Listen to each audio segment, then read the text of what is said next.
What up, my people? This is your boy Leo. I'm here with Ray, and welcome to another episode of Rollup N Wrestle.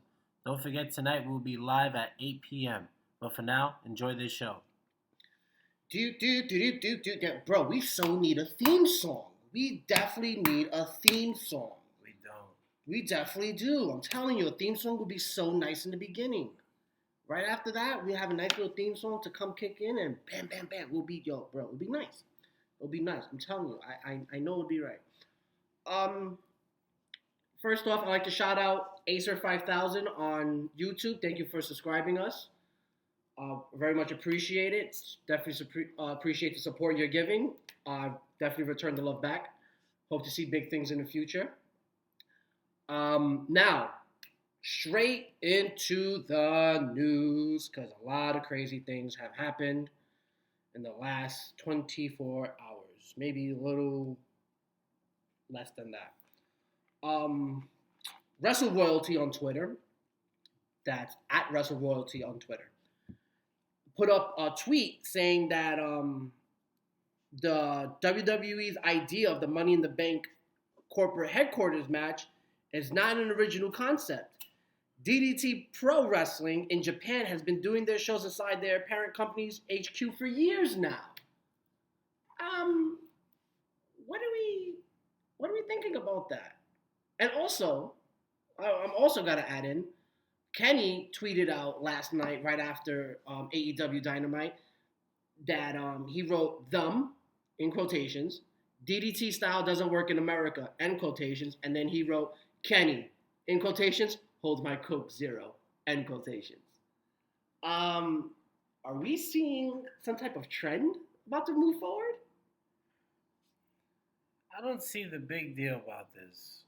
I mean, I didn't even know that DDT has done that. I just saw it as WWE trying to get creative with putting it in their headquarters. So I'm glad that I actually heard that fact about DDT doing it. I just personally, the whole time, just thought, okay, WWE wanted to get creative and put it on the roof. I thought, all right, for the situation that's going on, they did say it was already going to be cinematic, so it was like, okay, they're rolling with it. The Boneyard was hot. They felt like they could pull another one this time with the Money in the Bank. And that was it. I mean, I'm kind of happy now that I learned that. I was like, I didn't know, so you could call them copycatters or... I wouldn't call them that now. I wouldn't say they're copycatters. I mean... Okay, so first of all, in wrestling, forever and a day in wrestling, people have been copying.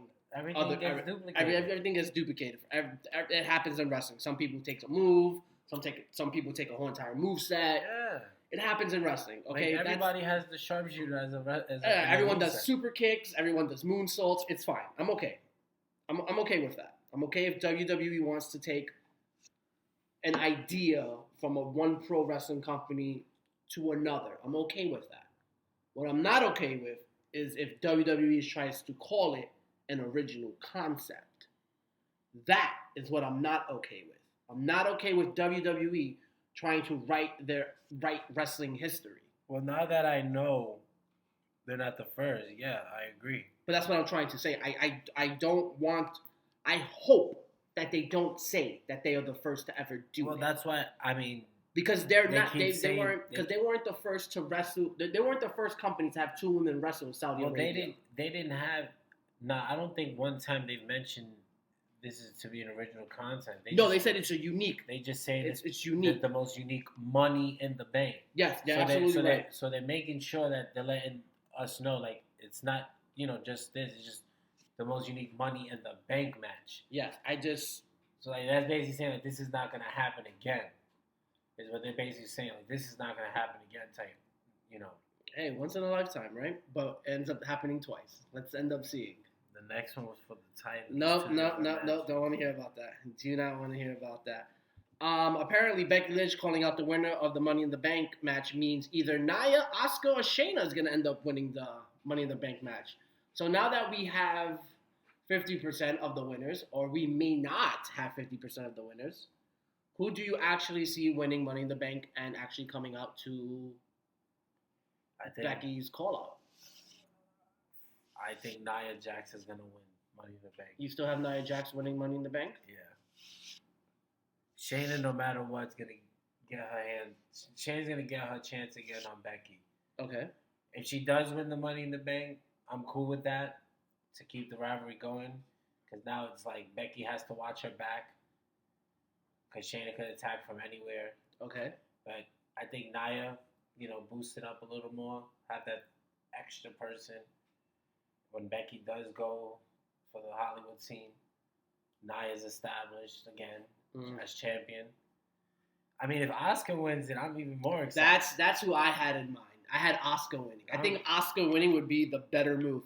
And when Shayna beats Becky, you can have Asuka cash in on Shayna. You can pull that off, and then have Shayna chase Asuka around trying to get back the title while Asuka's being Asuka. Yeah, that sounds good. Yeah, I could definitely see that happening. If that happens, I would be happily amazed. I'll be great. I mean, they could. I think that should be the route they go with. That's definitely the wrestling route they should go with. To make people remember how good Asuka really is. Yes, that's definitely as a singles competitor. Mm-hmm. But I can also see Nia Jax winning. No, I mean all three are the legit favorites. Yeah. They're the three. The other three are just like, okay. Nothing against Nia. It's nothing against Nia. I just rather see Asuka and Shayna while we have the chance. I want to see them in the ring one-on-one while we have a chance. WrestleMania, I'm cool with. Please don't do it on any other lame pay-per-view like you did the Shield Triple Threat on Battleground. You can do Rumble. Any 4 main pay-per-view I'm okay with. Give me the 4 main. If you want to do it in the next year's Money in the Bank match, I'm even that far along, I'm okay with. It doesn't matter. Just give it to me on one of the 4 main Money in the Bank. I'm about to start calling it the top 5. Because the core 4 is there, but Money in the Bank is so much important. Its importancy is so big now in WWE. It's about to be called the top 5. They're top 5 pay-per-views. High 5 pay-per-views. Perfect. Great. We're going to call it the high 5 pay-per-views. That's what we're calling it. Even though we're not going to high-five each other. Nope, I'm not touching that. But yeah, so I would like to see Asuka versus Shayna in the long run. Moving on. Otis denied. Listen to this story. Otis denies WWE is considering him as a single wrestler, that his partnership with Tucker is full tilt. End quote. They're going to end the tag team? I believe so. I won't be surprised. I'm not surprised neither. If they pull the trigger with this. But what are you going to do with it? With who? Otis. Like, what are you going to push into the title? You could push him to the Intercontinental title. That level for now. Let him hear me out. He's a funny dude. He's a very hot, funny dude, and he has Mandy on his side. So right now the image is looking good for him. He's the big dude that no one thought could get the beautiful girl. That's the story they're pushing in front of us right now. Okay. You can then have him win the Intercontinental title and have him do this whole little fun thing. Yeah, I'm the Intercontinental champ. Let him have fun and all this other stuff. And then have one of the next big heels come out and just utterly destroy him. Just crush him. No jokes, no nothing. I'm taking this serious. I want the title. There's nothing you can do to stop me. I'm winning the title. And ends up taking the title from Otis. So Otis now he has to start being serious. And he has to get into that serious role of wrestling. And he has to be taken seriously. And that moves him out of the comedy act into a top serious role. And then after the Intercontinental title win back, you can then start slowly pushing him to the main event. And what about Tucker? Oh, no, we already said that Otis and Tucker are done. We've already just established what that. What do you do with Tucker? Tucker's going to have to bite the bullet. Wow. It's a solid tag team. It's a very good, solid tag team. I like them a lot. But WWE, I know them. And I know that's what they're going to end up doing. This is why there's no tag team division in WWE. They're a great tag team. So unless WWE can prove me wrong, which I hope they prove me wrong, but I don't count on it, then hey, That's the way it's gonna have to be. Because the way it's looking right now, you have Otis and Mandy on TV. Where's Tucker? Tucker has yet to be seen on TV in the last month or so.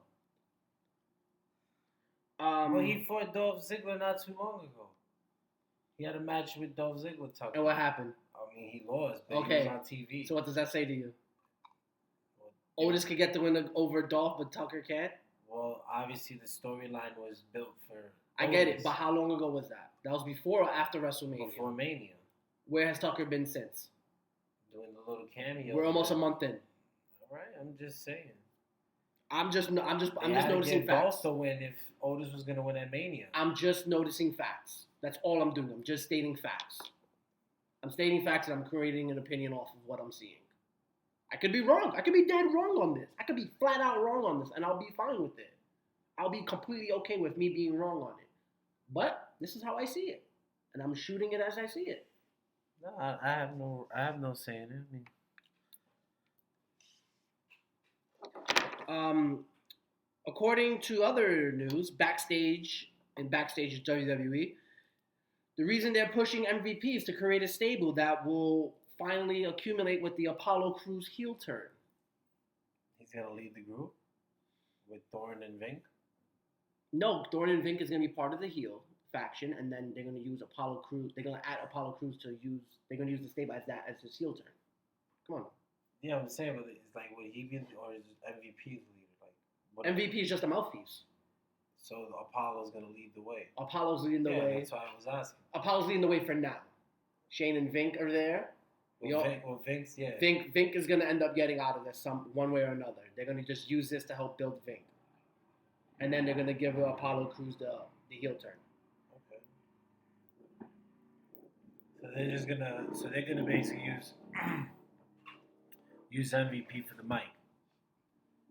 Fair enough. I could see it. Vink's got potential. Apollo as a heel, I don't know. I don't know. Maybe it works for him. Who knows? Maybe they let him loose a little more as a heel. But I mean, I have faith in him. He has a good skill set.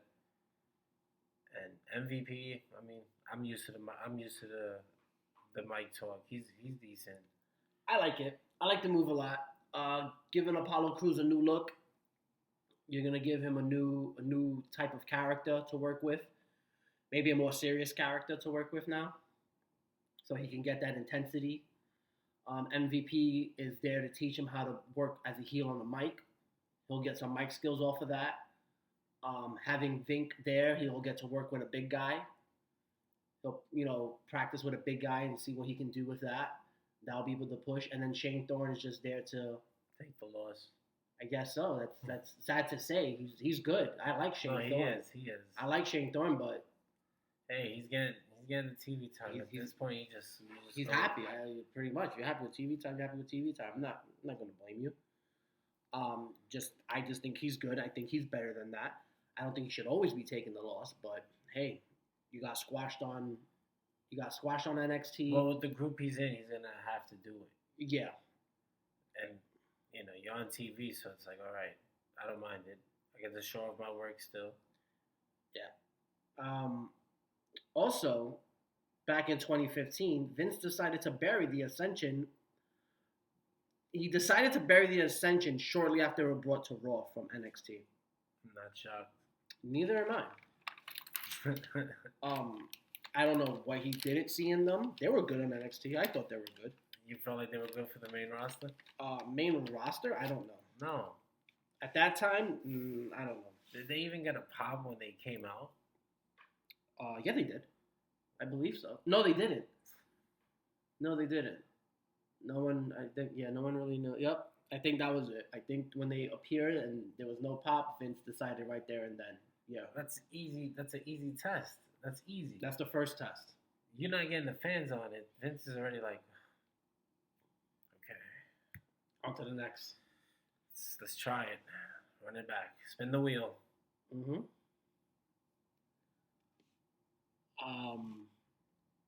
The AEW fine is real. Their $10,000 fine that they caught up in Baltimore. in Baltimore is absolutely real. Apparently, Maryland commissions does not want blood in any type of match. Purposely, purpose blood, they would consider it. So they use. So yeah. Oh, I mean, well, Dave mentioned it. Baltimore, the state of Maryland has been with this rule now for over 30 years. For 35 years. So, I mean, they knew what they were. They had to know that they were gonna get a fine for this. Yep, and it's not only because of the blood, but it's also that when state commissions said that if there is blood in the match must stop immediately. And because AEW did not stop the match immediately, that's where the $10,000 fine comes from. Well, that's fair enough. You broke the rule. It's been established. If you're going to be considered as a real sport, and the commission is saying that you're a real sport, and they're looking at you as a real sport, and they're treating you like a real sport, you got to take the hit. It was the fine is worth it. The fine's worth it because it made the match exciting. So $10K, no problem. Tony, you're a billionaire. It made the match great. Mr. Khan, you're a that billionaire. risk. Like, You'll be all right. It's all right. It was worth it. The state understands too. Like, all right, I guess they needed it, but he rules. He could have paid for the fine on the first three rows of the event. Profit right there. The first 3 rows of that event. Whatever profit he made from the first 3 rows, that was the fine right there. No, that's fine. Boom. Everything else is profitable. That's nothing. They're fine. I know they'll be fine. Paul Heyman advice to the Street Profits when they came up was to be themselves. Do you think Heyman advice was to help Street Profit get over? I mean, do you think the advice was to help Street Profit get over? And it seems like Paul definitely has a mind for the business as to where they are at now. Well, Paul always sees star potential in the ones he puts his. I mean, he'll work with everyone, but you can just tell which ones he really commits to. As soon as Street Profits got to Raw, they were doing promos. When they were NXT Tag Champs, they were already doing promos on Raw. But we used to go like, what are they doing? And then they just do a promo. We're like, okay. And then that's when you figured it out. You're like, this is Paul. Paul is building them up. Montez Ford can speak. He can entertain you whether there's no crowd or not. He's going to get your attention. Angelo Dawkins, keep it 1, 2, 3, simple, done. Thank you. Stay in the back, look tough. Montez does the rest. It's perfect. It was perfect build. They are a good tag team.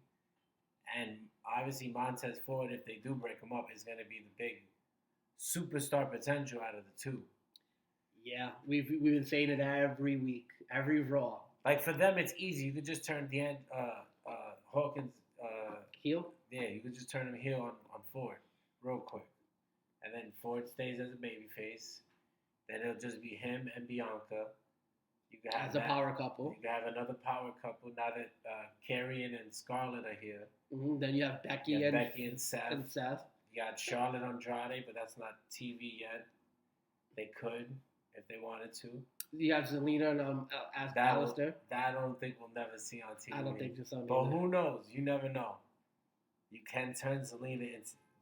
Zelina is the type of character in wrestling, she could fit in the role you give her. So, like, right now, she has the whole managerial business move going on. She's good. I could see her switching it to go with Alistair to the dark side.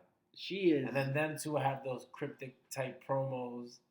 Like how Alistair had it on Monday where he was just coming out the smoke. Talking about, AJ, you going to throw me off the roof? And he's like, and if you do, I better not be breathing. It's like, bro, he throws you off, you're dead. It was but great. It would be good. It's definitely going to be great. I think the advice by Paul was definitely great advice. And I love to see that the Street Profits took it in and they listened and they were just themselves when they first came and it worked for them. And they've been themselves this whole entire time and it's definitely gotten them over. It's helped get them over by a lot. By a lot. And also the fans being there definitely helped that as well. And their ring work helps out as well because they're not. Oh, they're good. They're not horrible in the ring. They're not. They're solid together. They're definitely good together. A&E Network is bringing out a new show that Stephanie and Triple H are going to host. It's called The Quest for Lost WWE Treasure. So what they're gonna do? Buy stuff people have? So they're going down to old wrestlers' houses. From what I've read, there's a few names on there. Austin. I think Austin's the only really big name I can think of right now. I forgot to write down the names. I'm sorry. But so basically, they're gonna go to old wrestlers' houses and look for lost WWE treasure that they may have. Like belts and stuff. Belts, trophies, gear, whatever they may have kept. And what? Just bring it back to and the just headquarters? no, just talk about it. I guess just speak about it on A&E Network and bring out the lineage of it. Triple H and stuff. That's not it's not a bad show. Maybe you go to Mick Foley's house and you get the barbed wire bat that he used in the Hell in a Cell. He lit it on fire. Yeah. A little bit. It should be a little crusty up there. Little burnt marks on the barbed wire. Yeah, a little burnt marks on the barbed wire. That'd be good. This could be a good watch. That's a good watch. It could be fun to watch. It's sad news. New Japan Pro Wrestling had to postpone the MSG show due to this whole coronavirus. It's not really sad. You saw it coming. I know I saw it coming. I saw this coming from miles away. Miles away. I said it that they I don't know why they did this. They promoted the show in MSG for August. And I said it can work, but New York City needs to reopen first. And they need to reopen fast. And if New York City does not reopen, there's no way they're doing an MSG show. I understand the build for the show. I understood it was a very, very serious New Japan card they were going to have for MSG. I said that they were going to do that because it's their first own show on American soil in a big arena that's famous. So you're going to throw everything that you can at the fans. So you probably would have had that nice New Japan title match. You would have got a Wrestle Kingdom card. Yeah, you would have gotten yourself a Wrestle Kingdom card, and I definitely would have went. I would have went. I would have bought tickets, and I'd been like, "We're going. We're gonna go watch some New Japan because we're never gonna see this. Like this may never come back again." I agree.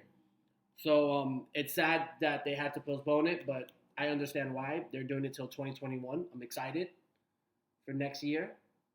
Next year looks like it's going to be a lot of good wrestling coming out. But like the funny thing is, there's people that are probably shocked that they canceled it. But then they forget they gotta fly from Japan to the state. Like they didn't even know if they could fly. They don't know when they could fly them. No one knows anything right now. No, I'm saying everyone's enclosed. All the countries are shut down. Practically no flights are going overseas. Everything is staying within that country itself. They are thinking about doing empty arena shows. And I'm okay with that. I'm okay with that. Just show us something. Give us some wrestling, please. Like try to figure it out a way. Because you guys are good. All you guys are good. So it'll be interesting.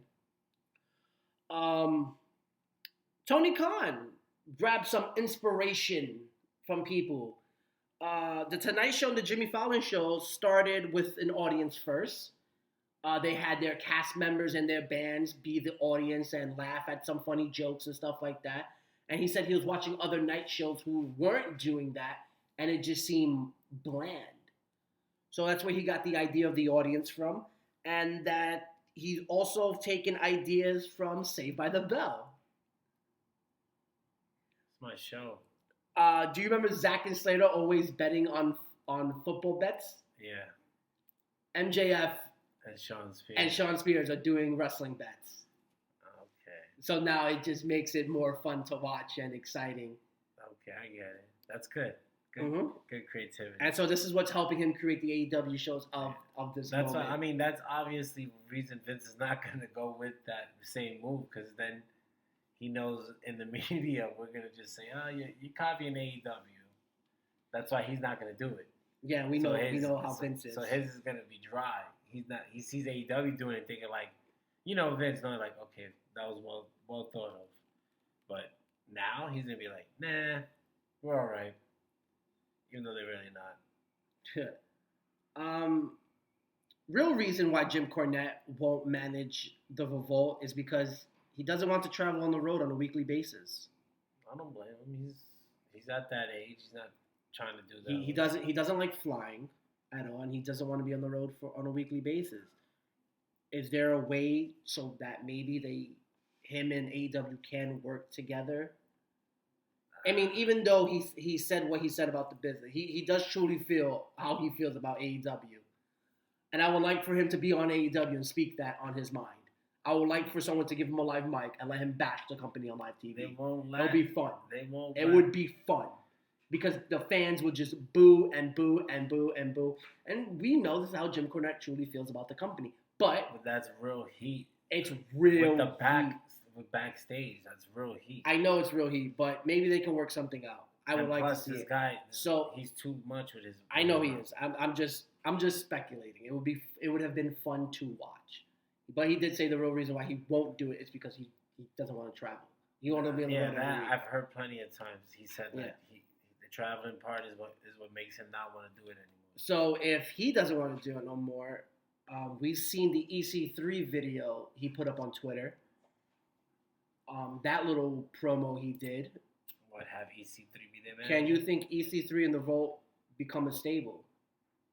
And them just be called I could see the it. Vault. Drake EC3 is good. Drake Maverick also retweeted it and also said hashtag FTR. Can he also be in the work? Oh, he's gonna win the cruiserweight title now. Did he pick up a win? He fights Wednesday, I think, because he fights Kushida. Yeah, that's his next match. How you feel about EC3 then and the Vault as a 3-man stable for now? I would love it. Because you'll get the heel EC3. I feel like he could be a great heel. He's got the strength, so he could be the bot out of say they have a 6-man tag. Mm-hmm. The Revolt can still be technical, and he could be the brute strength while being technical in his way. Yep. He has the strength for it. He's an established veteran, but it would be perfect because he could speak for the both of them. These two guys just have to wrestle. EC3, give him a mic, he can do the rest easily. He has that potential with the mic skills, so it would be a perfect move. Yep. They all will succeed from it. Yeah, I like it. I would definitely like it. I would definitely like to see that. EC3 could be the singles guy. Yes, he could be the singles guy. And the Vault could just be tag team. Just a tag team. Wow, that would be very fun. Because then you could set up something like them three versus the Elite, Kenny and the Young Bucks. You could do them versus Inner Circle. Inner Circle. But you need a fourth guy. That's what I'm saying. They need a fourth guy. You could do a 3 for now, or you could do Death Triangle with Pac and Lucha Brothers. Mm-hmm. Another 6-man tag. No, it's called Death Square. Remember, Excalibur put himself in on April Fool's Day. Yeah, Death Triangle. Death Triangle. Sorry, everybody. Don't listen to that nonsense. It's Death Triangle with Pac and the Lucha Brothers. So there's a lot of potential 6-man tags will be amazing in AEW. Oh my God! If they go there, 3-man tag belts. If they go there, no. You don't need that. No, okay. You don't need too many belts. For New Japan, for some odd reason, it fits them. They got a lot of good workers. No, I mean that. Plus, they got a lot of good stables. I feel like they got a lot of good stables. That's the key. The key is that they got a lot of good stables. One, it's unique.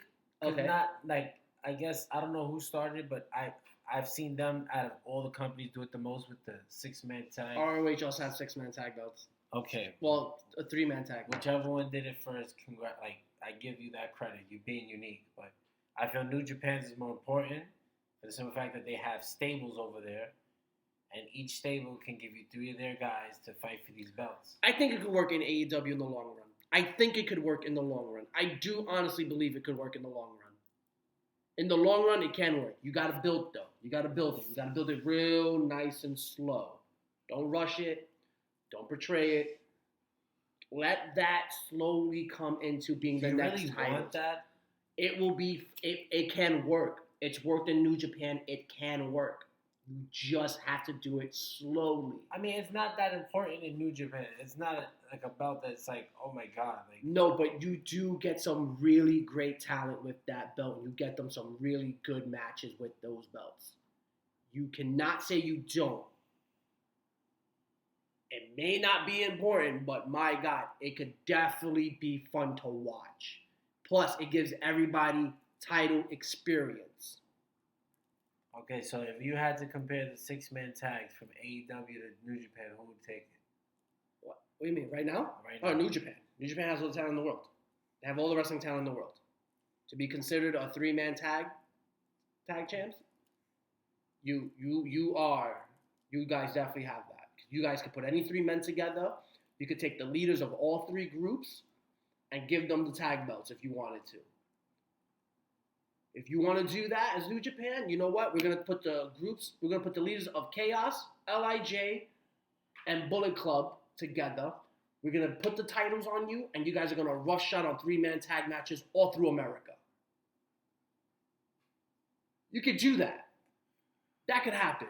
That definitely can happen. Shoot, they could do it now. LIJ owns all the titles right now when they start again. My point is that they can do that, but they don't. They give other people championship experience, so that way they can learn. It could work in AEW. Look, right now you can have Jungle Express be the 3-man tag. I guess. I mean, now Could that, do that. Now that I see it, like how you explain it, yeah, I could see it working. But I don't know. I don't see it happening. But I see it in the long run. I'm not saying right now. No, I know not. Obviously not right now. Obviously not right now. I'm just saying like towards the future. Like now that they got the extension, if it happens, I won't be shocked because they have the talent to go with it. Mm-hmm. But if they don't do it, it's just like, all right, I expected that. Like, just don't do it. Okay. Because you rather make single competitors, even though with a 3-man group, you break it up, you could still do a tag team. You know what I'm saying? Like, you break one 6-man tag team, now you got another tag team that you got to put time on, and who knows? But if they were to go with it, I'm not shocked. Same here. Michael Bennett talks about bad moves, says that one day you'll be able to do it again in WWE. Are you hopeful, or you just don't ever see it happening? It's never going to happen. If WWE doesn't want you to do that move, that's it. So even if you rename it, because they got the reason the Canadian Destroyer is back on WWE TV is because Adam Cole changed the name. I mean, if it's... he gave him a name that wasn't it didn't have Pile Driver in the name, so that's why they allowed him to use the Canadian Destroyer. That's why when they use it now, everyone calls it the Canadian Destroyer. Then it's possible if you got a name for it. Because Kevin Owens is trying to get the package Pile Driver over somehow. He's trying to get that move into his moveset, but he's trying to figure out what can he call it to get that move into the moveset. That would work. That one's hard. It's hard, but if they got the right name for it and it sounds good, WWE will definitely run with it. Yeah, that's a good move. I'm hopeful for it because that means a lot of these indie guys moveset opens up a little bit more, and you will slowly start opening up their movesets little by little. But this is wrestling's opportunity to get creative. This is it. You want to make a move and show them that you're creative. This is it. Come up with a name. Yep, this is it. If you know that move is gonna help you. Listen, Chucky T did a regular power driver last week on AEW TV. He did a regular power driver. I was in shock when I saw that. Did they call it a power driver? Yes, they did. They said with the power driver. I said, "Oh my god!" I was in shock. Well, that's supposed to be different from WWE, so I'm not. I was in shock when I saw it. And they don't call it the Canadian Destroyer on AEW TV. They call it the Code Red. Okay. And because of Dustin. Dustin named it the Code Red. And now when whoever hits it, they call it the Code Red. Fair enough. So this is definitely the time to be creative and definitely call the move your own. Rhea Ripley and Charlotte rivalry spicing up, baby. A little spice, little cumin in there. It was good yesterday. All right. So over here on Twitter, Rhea addressed Charlotte for using a banned term, and then Charlotte replies to Rhea about using the banned term. So basically, Charlotte called the title a belt. So Rhea addresses, and I'm quoting her. First of all, it's a title, and second, you're a spoiled brat. And now I'm just gonna paraphrase what Charlotte said. She said, one, I'll call it whatever I want, and two, are you still having nightmares about Mania? You will have plenty of time to think about your mistakes at the back of the line. Woo-wee! Talking about heating up a rivalry. Well, it's gonna be a triple threat anyways, because Io really didn't get pinned yesterday. She got hit with a kendo stick. Yes. So I like it.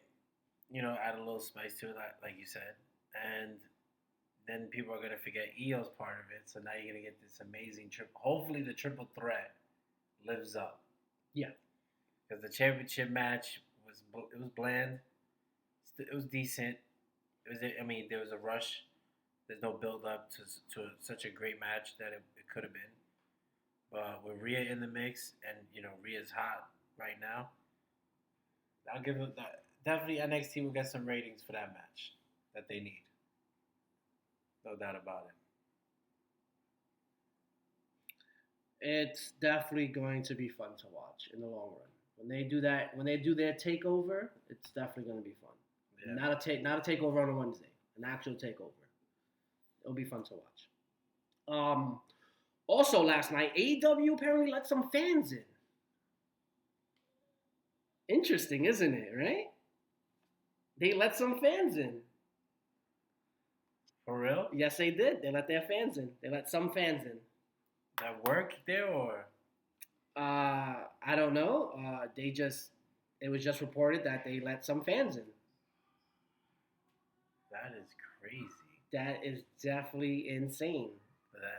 But they did take every safety precaution for the wrestlers and the staff. So I'm imagining they took every safety precaution for the fans. Whatever the wrestlers got, the fans got. They're being fair. They're not saying you can. Right. Yeah. I'm not saying you can put 1,000 fans in the seat, but I don't know, maybe 50 fans, maybe 50. Maybe 20 fans, a handful, 10. Don't want to keep it too crowded. 6 feet apart, each fan per row. You're looking at probably maybe in one little section away from the wrestlers. Yeah. On hard cam, you're looking at maybe 12 seats per fan. 12 seats per row. 6 feet is about what? Every 6 seats. So that's three fans, 3, 6, 9. Yeah, about 20, about maybe 20 fans. About 20 fans there. I give it up to him for even doing it. I didn't even know. Wow. Yeah, that's crazy. It's crazy. Big ups to him. But we're gonna see and wait and see how that happens, and hopefully it all worked out. If it works out, then stands in the fans is coming for you. Stands in the fan, baby. That's the NFL's mantra right now, and I think we should use it in wrestling. Fans in the stands. Fans in the stands. Sorry, fans in the stands. It's NFL's mantra, and I think us as a wrestling community should use it. I think that should be every sports mindset right now. Is fans in the stands. Thank you, NFL, for that. Gives us hope. Definitely gives us hope. So we figured we were finally exposed to the house show that broke Cassius Wheeler's jaw. And it was Kenta and Shinsuke Nakamura versus the Revival at a house show. And they called Kenta a stiff F. Well, they didn't call him a stiff F, but they said just stiff. Wow. I can imagine they could have dropped the F-bomb in there, but those fans were lucky to see that match. A house show with Kenta and Shinsuke versus the Revival? Oh my god. Remember, Shinsuke was that's New Japan Shinsuke. Yeah, NXT Shinsuke was amazing. Yep. Oh, lucky fans. Lucky fans. Just thinking about it, it's like, ooh. Remember that moment, guys. Remember that moment. I'm sorry, I have the hiccups. Woo.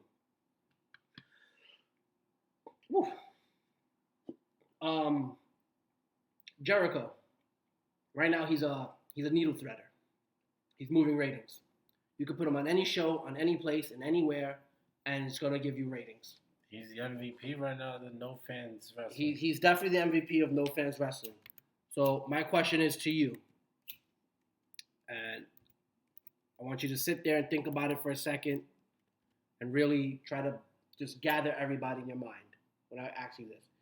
Can you consider Chris Jericho the greatest wrestling entertainer of all time? Entertainer? Entertainer of all time.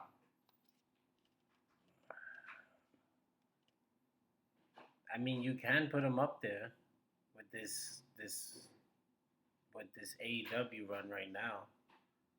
There's no fans, and he's out here performing as if there was a sold out crowd. So it works out for him. You could put The Rock up there. He was entertaining. Obviously, Stone Cold. There's another one, Shawn Michaels. But yeah, you would have to give the nod to Jericho at this point right now in the careers. I mean, what Austin did, that was just a game changer. But for Jericho to continue at the age he's at, switch up the character here and there wherever he goes, it just shows his creativity and his unique style and why he's considered one of the greatest of all time. So yeah, you could say Jericho's the greatest entertainer. You definitely can. The GOAT, man. Definitely the GOAT. I said it last night. The GOAT. Told me no. Just showed you why he's the GOAT. But that's entertaining. Well, that's what I'm saying. He's the GOAT. If it comes to all the other stuff, he's definitely not. He's up there, man. He's up there. Better be careful. I'm very careful. I'm so careful. I know. If you're gonna add the wrestling and stuff to it, then yeah, he's not the greatest of all time. Vince. We're talking about these low ratings now because these low ratings are becoming all-time lows. We've known Vince to react in many different ways. We've seen Vince merge the brands after a brand split and ratings were really low. We've seen him do a lot of foolish things when it comes to this. You think he's going to make another foolish move? What foolish move can he do? Besides bring Edge and Orton back early and AJ early. What else can he do? He has nothing else to do. He calls up Brock. Brock's not going nowhere. He already stated that. He wasn't doing anything until this is all over. So why we... I think his foolish move right now is deleting Roman. Not having you talk about Roman and you not showing Roman, I think that's the foolish move. Just classless. It's just classless. That's all it is. It just shows, he cares about his company. I mean, that's as an owner, that's how you should be. You should care for your company more than the individual that's helping you make the money. Because the business has to go on with or without him. So him deleting Roman, it's wrong. But foolish. What's next for him to do? I mean, at this point, he's just trying. At this point, I give it up to him. If he could think of something like that, like cool, like when he said that the Money in the Bank's going through the tower of the headquarters, I was like, okay, something new, whatever. I'm cool with it. It made me watch Money in the Bank. Like I'm gonna watch it anyways because of the importance of it. But you're talking about they're fighting through the whole headquarters. Like, all right, little comedy sketch and stuff. I was cool with it.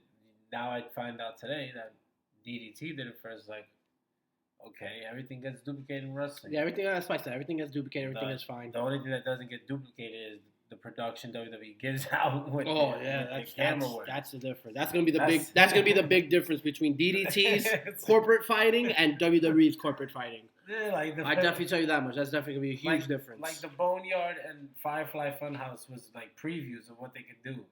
Now that they know that both were a success in our eyes, it's like, okay, Money in the Bank is easier because all we got to do is just take them fighting through the headquarters, and then once they get to the roof, it's live. That's all them.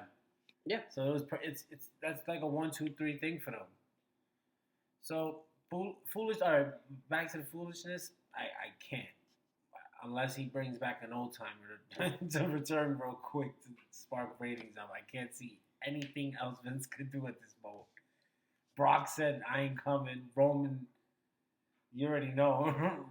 Roman said no to Mania, so Vince's like, "Oh no, you didn't." Yeah. Now you're known. You're not known. I can't. I don't know. I can't see Vin even doing anything else right now besides just going with what he got. Yeah. Oh man. Listen, I like you said, it's class. It's classiness. The move with Roman, I completely agree. I do think it's a foolish move that he makes. He's going through a lot. Not for nothing, but he is going through a lot. XFL, he had a fold. No fans in Mania. Had to figure out where to replace Mania at, how he was going to do it, and Vince had a lot on his mind. The releases was not a good move neither. Releases was bad. That's another foolish move he's made, and he's paying for it in the ratings. You want to give us Money in the Bank in headquarters? Cool. I'm all right with that. I'm going to watch. I'm interested. Finding out DDT Pro, like you said, finding out DDT did it first. All right, that's at least I know where it originated from. I'll give them their respects. You guys are the originators. Thank you for that. So that way, when if WWE ever tries to claim it, I'll be like, let's back it up now. Let's back it up a bit. That's why they got with the whole unique money. The whole unique Money in the Bank. Okay, I like that branding idea. That's good. They understand that there are smart marks out here that we will do our research to find it. I don't know, man. Vince. There's nothing else for him to do. Step away a bit. How is that foolishness? That's what people want. That could be foolishness. I'm not saying that's foolishness, but maybe you just step away for a bit, wait until the fans come back, let everyone run the show, get your mind right. He's not letting this go. He's not. I know, but all right, listen. Vince is gonna do what Vince wants at the end of the day. Maybe that is his foolish move. Maybe the foolish move that he's gonna do is not taking time off, just to relax and just recover. When fans come back, he can come back. He's always been telling people the show must go on. I know. He definitely has. But the show can go on, but he just doesn't have to be there. He doesn't have to call the shots. He can just take some time off. I don't see it with and he can watch the show as a fan's perspective and see that's what he needs to do. He needs to go away for a bit. But he can't. He owns the company. Anyway. You can't have that mindset when you own the company. Anyway. We're gonna move on. Last but not least, Mick Foley. Good old Mick. Saw Killian Cross's debut with Scarlett. First thing he said, Hall of Famer. One to another. From one Hall of Famer's mouth, speaking about someone else getting into the Hall of Fame. I said it. It was $1 million. Yeah. I believe you. Scarlett lip singing the song for Karrion Kross to get shown in the ring right after. It was perfect. I believe you. I believe you. I said yeah. I said that did sound like it was amazing. And then I watched I watched the debut and they were $1 million. They were definitely they looked like big superstars. They looked like if they were doing an actual takeover, he would have the highlight part. Yeah, because the crowd would have been going crazy. Yeah, he would have been. She was doing the whole entrance, and then he will just pop out this big figure, and you'll just go, "Oh, this is good." Oh yeah, definitely was good. That's all the time we have. Nice. That's everything we have. Do you have anything lastly to say? I rewatched the Kenny Moonsault, and I was very impressed with him for the simple fact he didn't even blink twice about doing it. I told you, he looked. He got up and he just jumped. Cleared the two tables and landed on everyone perfectly. Just jumped. It was amazing. The best wrestler in the world. It's amazing.